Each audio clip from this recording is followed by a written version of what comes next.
They send men here to rob us. So work and strive for money. Money is power. Money is the only weapon that the Jew has to defend himself with. Oh, it's not every family that Hollywood makes an Oscar-nominated movie about, nor one that so successfully cements the Rothschilds' reputation as the most famous clan in the world. Enormously wealthy, enormously private, fueling the endless speculation about the real extent of their power. You are 5 brothers. I want you each to start a banking business in a different country. In 2 centuries, they have funded war and peace, financed an entire continent, and founded a nation. They have given their name to a bank, a butterfly, a wine, and a kangaroo. And yet, for all their wealth, power, and influence, there is one class they believe they do not belong to. We shouldn't be in a series entitled The Aristocrats, because we're not. And we're not part of that tradition of English. Do you think now not? Still not? No, definitely not. Because? We're Jewish, which means we'll always be outsiders. And as such, as Hollywood also made clear, the Rothschilds have never been afraid to stand apart. And if I can't hold the market, England's credit is gone. I'm giving all I've got to give for the peace of Europe. And whatever other Englishmen do tomorrow, I buy today.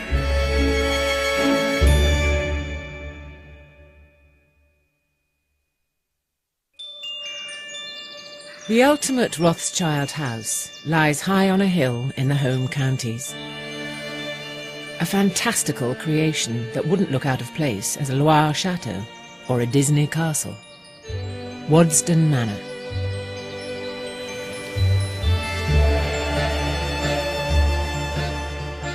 Its interior is every bit as overpowering as its exterior, packed with priceless paintings, fabulous jewels, and fragile furniture. It's a National Trust house, but though the Trust own it, the Rothschilds still control and pay for it, much as they have done for a century. What's really different about Waddesdon to virtually every other National Trust house is that it's run by one man, Jacob Rothschild, Lord Rothschild. At Waddesdon, Jacob Rothschild feels that he is the owner, and like a royal palace, it's the sort of physical manifestation of Jacob Rothschild.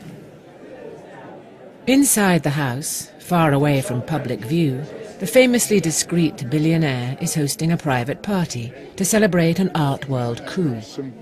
In 2007, he paid £5 million for Jean-Louis Chardin's subtle masterpiece, Boy with a House of Cards. But now he's persuaded 3 of the world's top museums to lend him their Chardins, the copies of his painting. Only Lord R, as he's known, could do it. It was the first picture that he did of the fall. So it gets simpler as he develops it. Very good. It is good. I think it's rather wonderful seeing them together. Yes, it is. Good morning, everybody. Thank you very much for coming. I'm just here to welcome you to our Chardin exhibition, taking time. The ones at the top were the very first that Chardin made. That's where he's experimenting and inventing the composition and the subject. He employs the country's leading Chardin expert. And today, she's tour guide to his wealthy and powerful friends. A singleton. So that was a singleton. A Sainsbury, an ambassador's wife, a clutch of European cousins. Which makes this lovely sort of arch. I think I'm right in saying that the 2 pairs of the Sky Boy and the Sky Boy have never been actually seen together. They've never been seen together. Nevertheless, her employer can't entirely restrain himself from correcting his own expert, or showing off the Venetian paintings next door. Emphasised the extraordinary extravagance of the lightings. There were thousands and thousands and thousands of candles. Do you think it's true, Juliet, Veronese and his family were interior decorators? And that they were... Jacob Rothschild is one of the most influential men in Britain. Some say the most. His guests at Waddesdon are not confined to the nobility and newly rich. Royalty and presidents also come here, each time planting a tree in commemoration, their spades left gleaming in the corridor leading to the visitor lavatories. He was born in 1936 to a Bloomsbury heiress and a Rothschild peer, Victor, 3rd Baron. Educated at Eton and Oxford, where he got a first in history. He was employed in the family bank, where he made a name for himself as the leading financier of his day. Then he left to fund his own firm to conspicuous success. With a huge fortune, a run of high-profile achievements, and a lineage stretching back 2 centuries, he certainly appears the consummate toff. But I'm not an aristocrat, please. You think not? No. Why not? Why not? Because, we haven't been here long enough. We're a nouveau riche family, it started in the middle of the 19th century, and that's not our pattern. I like the British aristocracy and admire them in many ways, but we're not really part of that world. It is a remark that characteristically conceals more than it reveals. Narrowly defined, English aristocrats enjoy vast houses, a pedigree stretching back 5 rather than just 2 centuries, and gained their titles, often as not, in military service to the crown.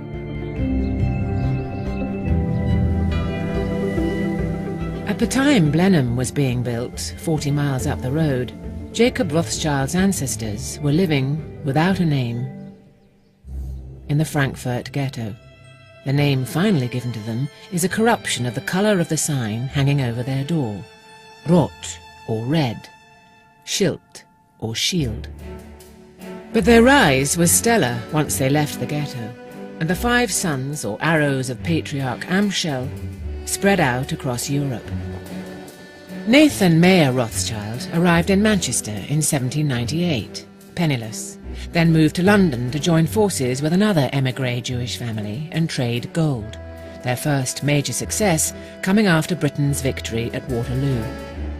My ancestor Moses Montefiore and Nathaniel Rothschild, the first Rothschild to arrive in Britain, married sisters and did a lot of business together. They may even have benefited from that famous bit of insider trading, the news from the Battle of Waterloo, profitably. Together, the families prospered, riding high on the coattails of empire. Britain became the greatest power in the world. The government needed large loans to do all the things that 19th century governments wanted to do, maintain their empires, build battleships, railways, and so on. And the Rothschilds, as the prime family for delivering these loans, became vastly rich, richer than anyone else, and that wealth changed everything. They were able to move up and out, a clutch of Rothschilds leaving London for the leafy shires. They all decided to settle in this very narrow valley in the Vale of Aylesbury. And they all built these huge houses, almost within sight of each other. In fact, it's said that you could stand on top of any Rothschild mansion and wave to a cousin. And actually, my sisters and I tried to do that, and it doesn't work. But they are quite near each other. And as their wealth and influence grew, so they started to ape the manners of their noble neighbours. They had the wealth of aristocrats. Why not be them? The Rothschilds began to sort of, in a way, mimic an aristocratic lifestyle. They had huge country houses, some of which they built from scratch. They went fox hunting. They kept herds of cows. When you went to their houses, you were famously offered, what sort of milk do you want, sir, with your tea? Do you want Jersey milk? And they would list the numbers of the cow herds that they had. In 1860, Ferdinand de Rothschild, an Austrian cousin of Nathan Mayer's, joined the family gold rush, hoping to find English society more congenial than Vienna's. In 1874, he started building Waddesdon and finished it in just 5 years. This house, of course, is a magnificent 3D calling card built by Ferdinand de Rothschild in the 1880s, when the family were trying to establish themselves in British society. And what they realised was that it wasn't enough just to have a fancy boardroom, that business was actually done in the sitting rooms, on the hunting fields, and in the house parties. So what better, really, than to build yourself this magnificent entertaining centre? And, of course, here is where he had kings and queens and statesmen. And if you look at the visitors' book, you'll see that everyone from Winston Churchill to the Shah of Persia to Queen Victoria came to stay here. Ferdinand used Waddesdon as the venue for his famous Saturday to Monday parties, but the entertaining cloaked a private tragedy. He married the love of his life, who then died, giving birth to their only and first child, who also died.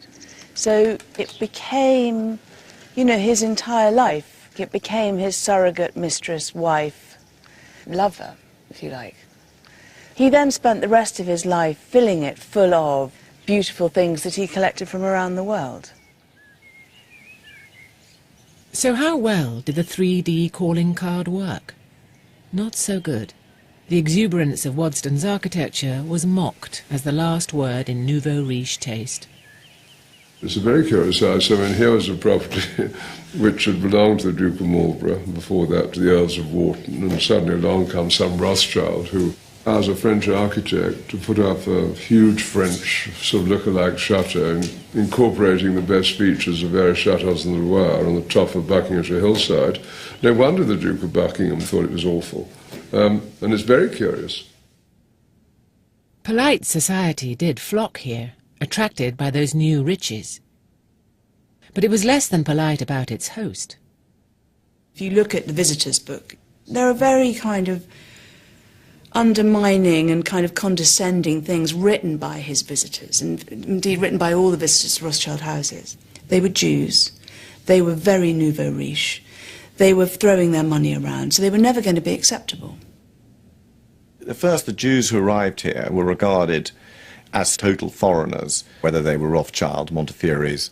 They were always aware of how outside the establishment they were.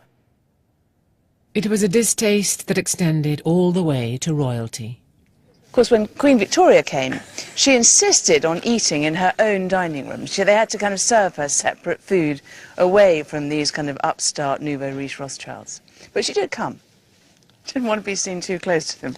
So she sat apart. And of course, when, they'd done a lot for the Queen and country. They'd, for example, financed the Suez Canal. And when it was suggested that maybe a Rothschild should be ennobled, Queen Victoria wrote, said she would not consent to a Jew becoming a peer.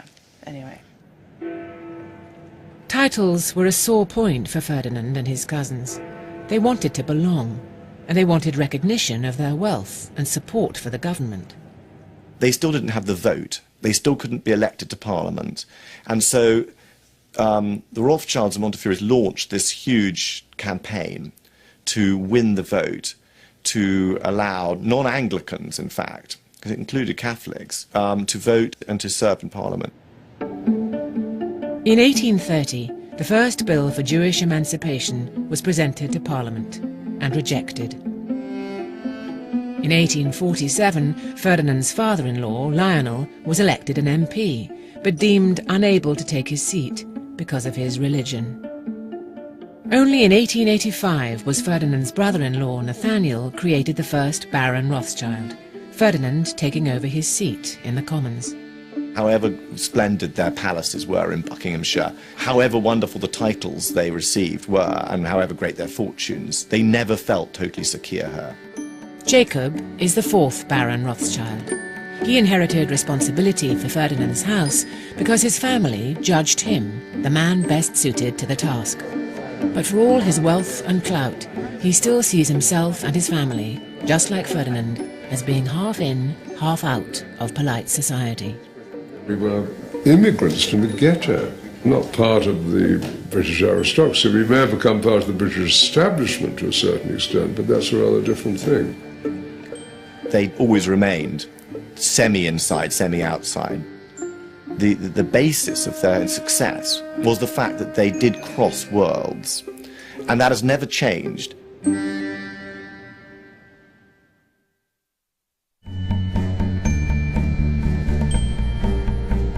Jacob Rothschild's HQ is Spencer House in the heart of Mayfair, just a block from his friend Prince Charles's home at St James's Palace. Nobody really knows the value of the businesses here, just that, like British toffs, Jacob was born rich. But unlike them, he's got a whole lot richer. We acquired it because we saw clearly that in 2008, of course, the world's financial system was coming to an end, and we saw that coming.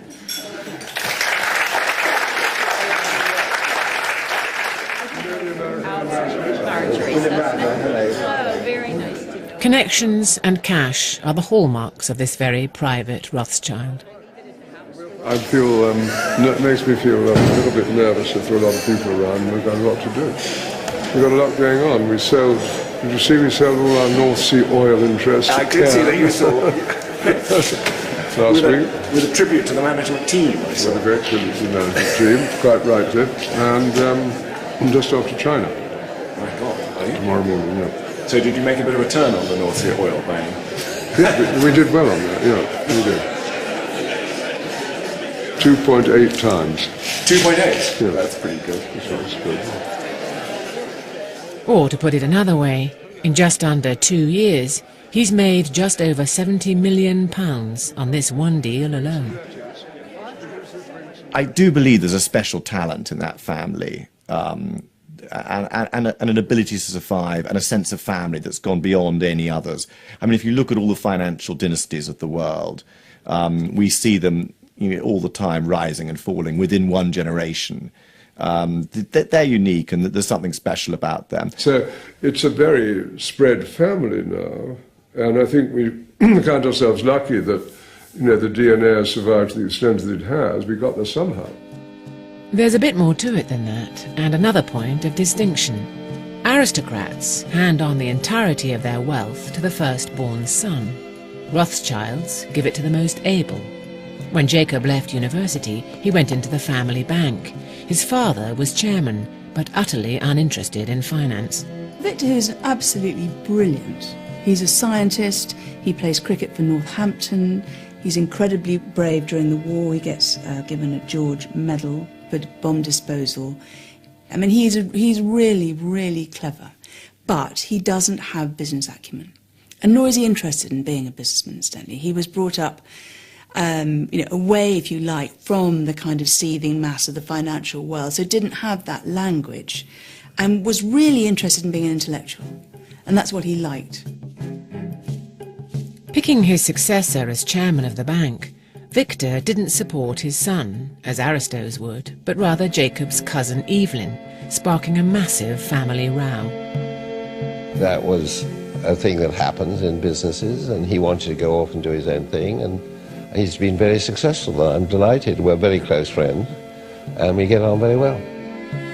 Evelyn stayed at New Court as chairman.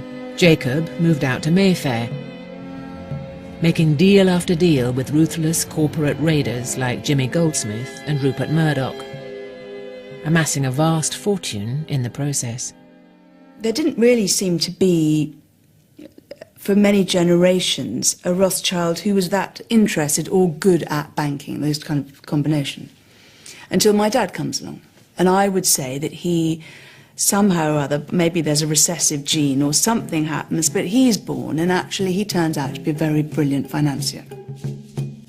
The hallmarks of his extraordinary success were the family hallmarks: acumen, total discretion, and a minute attention to detail. I hope I've got average intelligence, or maybe a bit above, and, a strong will to keep things going and to add something to them.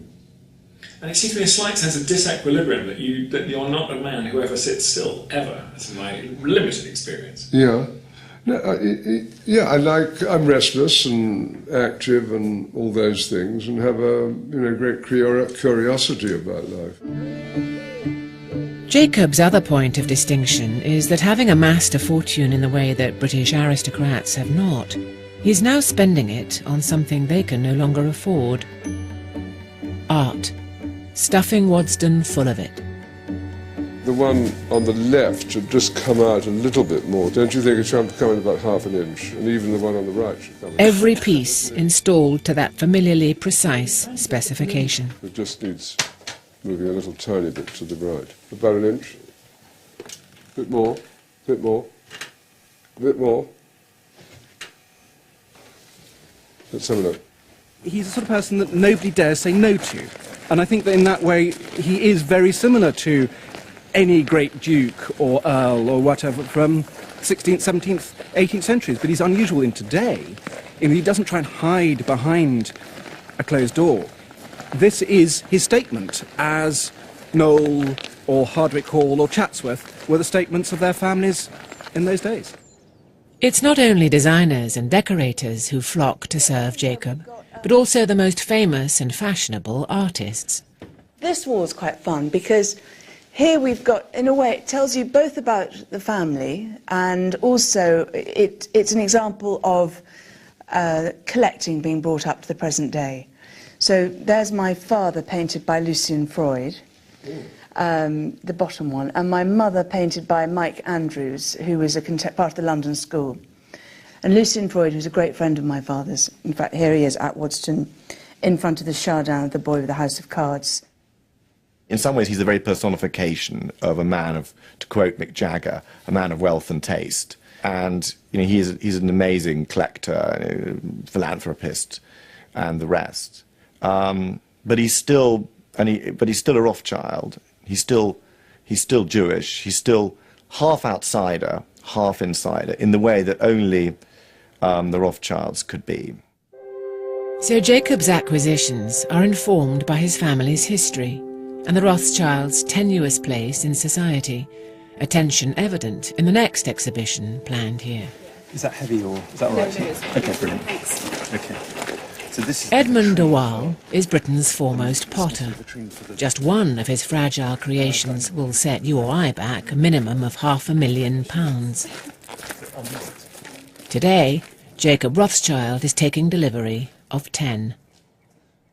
All and more, the title of Edmund's first installation, is painstakingly manoeuvred into place. Is it okay? Yep. That's fine. Everyone breathe out.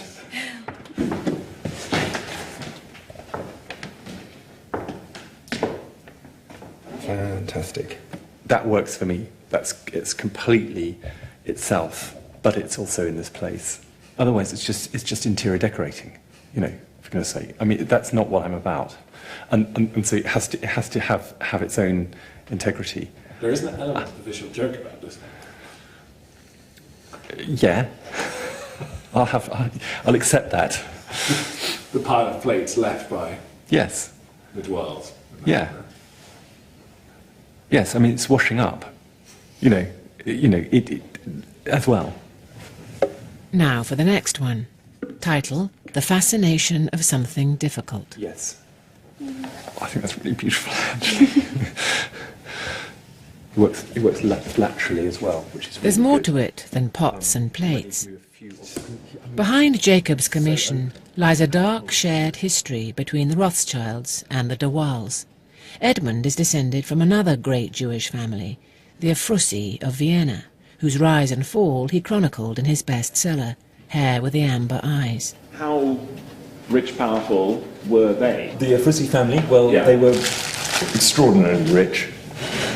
You know, not Rothschild rich, but pretty near it.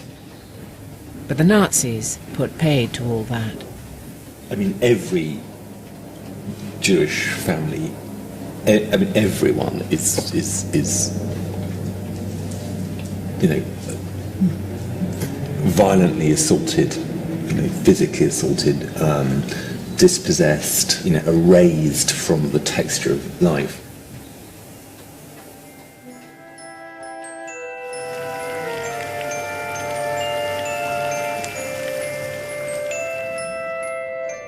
These objects are doing something slightly different from your other objects in the room, trying to make a line in space, of trying to hold something in space so you can see through, you can see the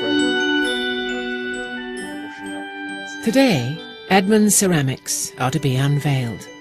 The lure of Britain's foremost potter and one of its richest men is catnip to the world's media. But art connoisseurship keeps being supplanted by the two families' tangled past. Hello, hi, how are you? Hello. Nice to see you, congratulations. Lovely to be here, and the sun's shining. This is American Radio is poised with a question that's on every reporter's lips. Rothschild, this is Vicky. Hello, Darby, who's Vicky making... Barker. Barker, Nice to meet you. Hi. So sorry, I was hoping to just ask you a couple of questions. Okay, Do you have try. to- All right, a slightly bullshit question, which is, having read the book of this family that was as enormously wealthy as the Rothschild family, and that and then lost everything so catastrophically through circumstances far beyond their control. Was there a little part of you that, when you're with Edmund, thinks, well, if the wheel had turned slightly different, maybe our roles might have been reversed? Well, they were. I mean, we didn't do that well in the war, I can tell you. We had an extremely tough time, and we just chose different paths after the war. We did what we did, which was to continue to be involved in banking and investment and all that. And there's been something of a renaissance in the post-war period. We had a very, very tough time during the war. He's got an immensely distinguished career as a writer and as an artist, and as a writer. But also, I mean, all the French family and Viennese family and German family, Rothschild cousins of yours, I mean, had appalling time. Appalling. I mean, the Vienna. I mean, if you take the Austrian Rothschilds, yes. They didn't survive as a factor after the war. Yeah. If you take the German Rothschilds, they'd actually gone before the Second World War. If you take Naples, they went at the time of the reunification of Italy, thereabouts. So, you know, we've had a tough road. Yes.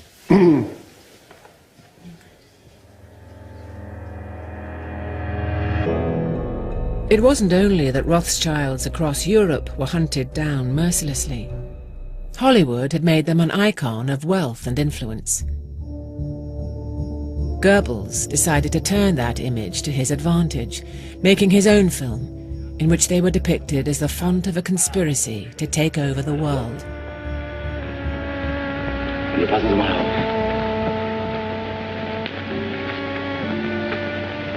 London? Wie? Neapel? Hier in Frankfurt ist unser Stammhaus. Na, was liegt da? Jerusalem. Wollen Sie da auch eine Filiale gründen?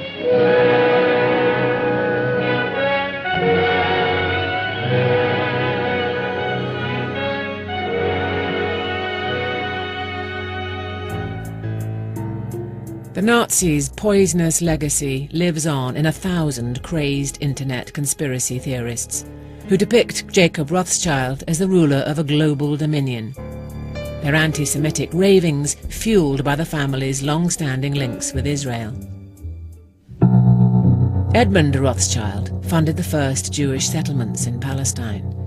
Jacob's grandfather Walter received the Balfour Declaration. But Israel is an issue where family members have very different views. What about Israel, with who you also, the families also had an equivalent relationship as well? Well, no, there you talk to Jacob. He must have told you all about that. I respect Israel, but I believe passionately in that they should be a Palestinian state, and I believe the Palestinian state should join up with Israel. Jacob is in fact devoting another portion of his wealth to a family foundation, Yad Hanadiv, that's funding good works in Israel. It's paying for a new national library. In the case of Israel, it's a particularly complicated vision because we've got a very large Arab minority in Israel. We've got neighbours, and you know, if one can build bridges in those contexts to a national library, so much the better. Whatever the rights and wrongs of the country and Jacob's involvement, the fact of it is another point of difference between him and the more parochial English nobility, making him the true heir of his ancestors who held Europe in fee. But it doesn't stop there.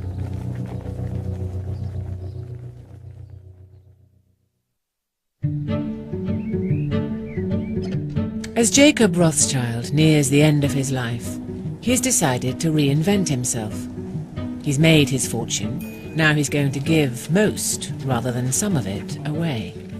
It's a decision that takes him above and beyond the confines of an aristocracy, more concerned with counting the pennies than donating the pounds. Hi, how are you? Very well, yourself? Good, good. Do we have to put it on? You do. The first sign of this sea change is a building site.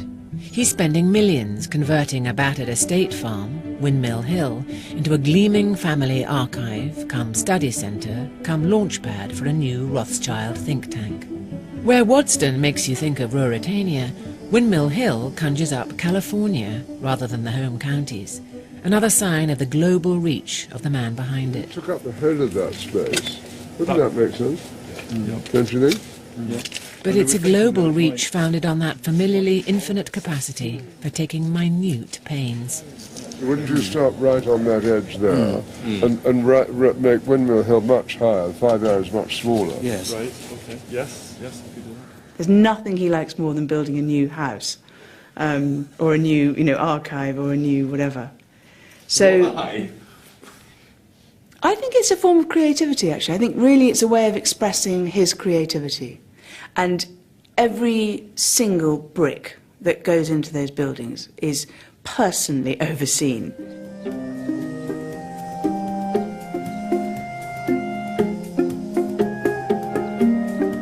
Windmill Hill is now a month from completion. Jacob is here with art advisor Pippa Shirley and interior designer David Mulnarich, and a snagging list.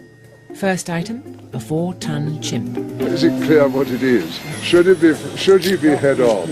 I think I preferred him when he was a bit more twisted, actually. Yeah, I think you're probably right. It was tempting to have it like that, but you really can't see what. And coming up, you see it better, because otherwise you can't see what it is. You can't see what it is, no. Jacob collected work by Brit Art star Angus Fairhurst, right up to his suicide 2 years ago. Gorillas were the subject of his endlessly troubled fascination. More lengthways, don't you? Now, it might look different, then, mightn't it? It might. And you could try, nice to have somebody just, moving it around a bit.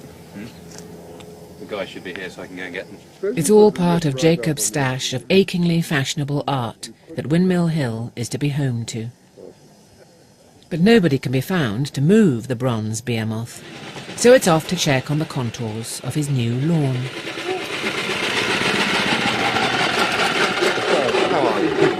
Is it difficult to do it with a... It's not too bad. You've right. just got to sort of... Right. There's suspension in this now, which kind of helps it go up and down over the curves. But I see. And that's the continuation of the rolling wall. Yes, one more go, yes. Yeah. That's wonderful. Brilliant. It's coming on, isn't it? It doesn't worry you a bit, David, that it's sort of significantly higher than any of the other rolls. When it's green, I do think it No, will. that's the question. Can we go and look at it from close on? The mound and there. To create a grass lawn, so we'll just... See, the other thing is... I put it long ways, looking into the garden. I think you should be looking out at the view. No, I think it ought to be centred on this doorway. I think it's best to try it horizontally. Like this? Yeah, I mean more this way. No, I think this way. The table. No, it's all about the gorilla itself up there. One of my kind of abiding memories from growing up was, can we just move it a few inches to the left or the right, because we're constantly, all 4 children, picking up large pieces of furniture and moving them an infinitesimal amount to the left or the right. Over at Windmill Hill, things are hotting up. I was wondering about those. Putting them here? Yeah. Perhaps it would be better to be a table than a chair.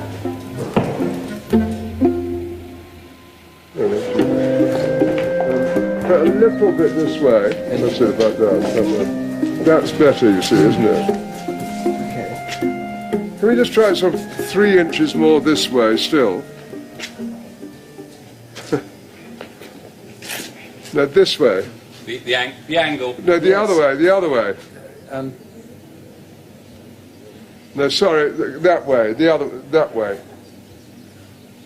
That's right. Stop. Back. Stop. Yes. That's it. Yeah. I think that's pretty good, don't you? Very. What do you think about that angle? It's the best. It's the best, isn't it? Do you think it's worth trying another 5 degrees this way? Can you try just a touch? Just move it 3 inches more this way still.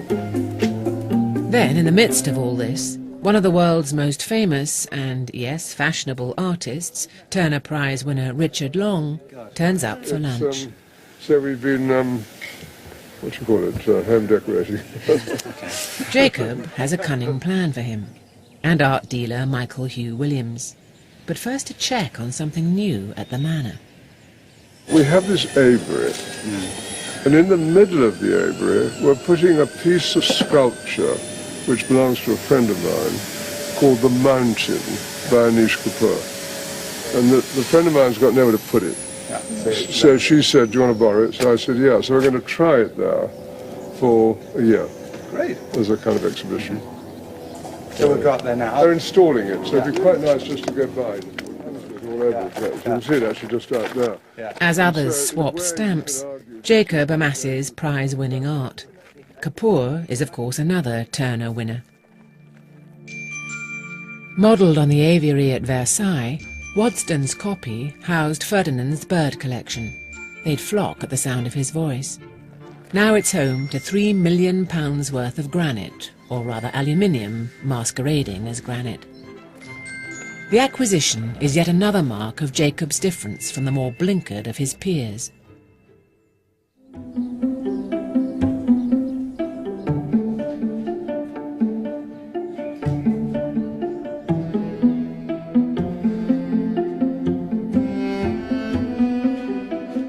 A week later, and back at Windmill Hill, he's persuaded Richard Long to decorate his archive with not one, but two artworks.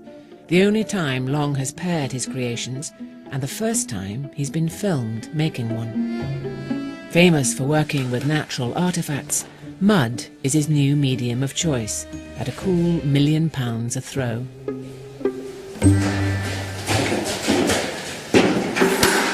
I think it might be a little bit more water. Where's the water?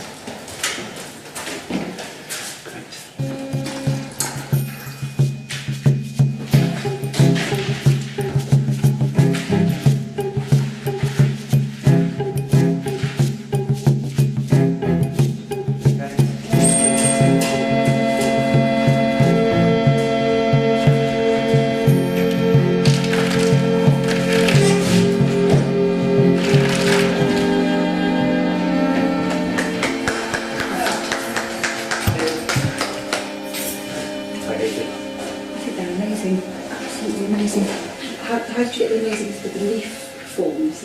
Years of practice. That's what you say that.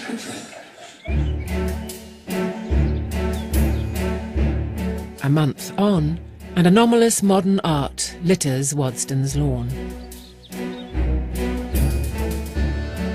An art party is in preparation to celebrate the completion of Windmill Hill. It's finished. And of course he's been involved at every stage, you know, even down to talking about which piece and why we wanted this artist or that artist. And, you know, it's been a lengthy process. There's just one last piece to be installed. Another Turner winner, conceptual artist Douglas Gordon, has been summoned to honour Britain's Medici. My only contact has been wine. What, drinking it? Yeah. And how's that gone? It went down very well. He's preparing an installation to honour victims of torture, amidst the bone china and fine wine. The gold sculptures symbolise hacked-off limbs, albeit hacked-off limbs worth over £500,000.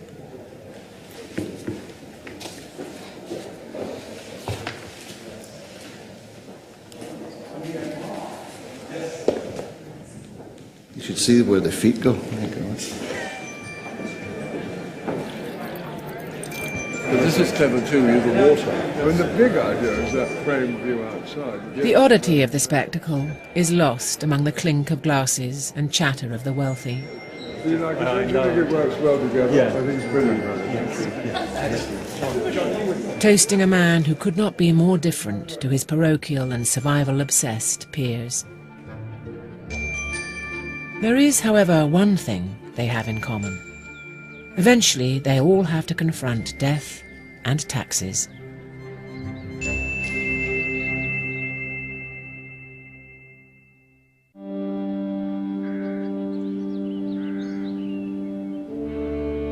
Death comes to us all. Peer, pauper, and billionaire. This is the grave of the first British Rothschild, Nathan Mayer, a modest tomb in the Brady Street Cemetery just off the Whitechapel High Street. Nathan Mayer. That doesn't give his title. No, Nathaniel Mayer, Amschel, Rothschild. No. You look here. Nathan Mayer's no title. No title. Why Well, do he they was the say? one with the Napoleonic Wars, wasn't he? You need really a proper historian to find these things. Sorry. We know our limitations. The Rothschild way of death has always played a key part in maintaining the family's wealth and marks a very final point of difference from the British nobility. Toffs rely on primogeniture, inheritance by the firstborn son. But from time to time, the lottery of DNA has played havoc with the ideal of seamless transition.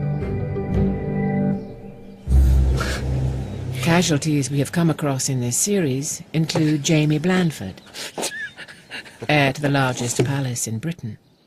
What's your legacy going to be? I don't know. I don't think I've got the strength. It's not that bad a headache. Come on, man. For God's sake. He crumpled at the prospect of his inheritance, took to crack aged just 25, and has only just got clean. I'm looking for a four-leafer. Then there's Anthony Ashley Cooper, 10th Earl of Shaftesbury. He couldn't turn round his crumbling Dorset estate and took to drink. He fled to France, fell prey to an escort, Jamila Mbarak, and then he disappeared. And there was a sense like, oh, you know, shit, something's happened here, because you always felt like something was going to happen. A year later, the hapless Earl's body was discovered in a remote alpine ravine, murdered at his new wife's instruction. Even the sanguine Earl of March, presiding over the success that is Goodwood, admits to a residual fear that he won't make it. Well, I absolutely couldn't deny that I don't fear failure. Absolutely, I'm. You know, I wouldn't want to be the one to screw up. There is an English model which is, you know, botched alliances and the kinds of marrying your daughters to the wrong thick prince. But what the Rothschilds do is they're bloody savvy. You know, they always seem to be on the up. There's no completely easy assumption that just because you're the oldest, you're going to run the bank. So this one was in 1998, when the cemetery was already been closed for about 130 years, and they had to get... This is the grave of Jacob's father, Victor. It's unique, isn't it, that he's come here to this particular cemetery rather than going to Willesden. And I think it says a lot of the men, humble, I think, to come to this cemetery because he knew what the state of the cemetery was when he died, and he knew what sort of area it was, but he still wanted to come here. It took an act of Parliament to get him buried here. Only a Rothschild could do it. But then perhaps only a Rothschild could not have handed the running of the family bank to his son. But brutal as it seems, he was following family tradition. So, you know, they kind of get it right. You know, they kind of look hard round the family and find the right person to take it forward. You know, but there is that hard look. Yeah. There hasn't been that kind of English descent into kind of the weak-chinned aristocracy. Ironically, Victor's son now has a succession headache all of his own. Waddesdon. Jacob was chosen by his Aunt Dorothy as the best qualified Rothschild for the job. Now he has to choose between his 4 children, banker Nathaniel, garden designer Beth, archaeologist Emily, and documentary maker Hannah. For a while it seemed that his son Nathaniel, or Nat, was the obvious candidate. It seems to me that the present generation are doing okay. My son's commercial life, financial life, is going great guns. Yeah.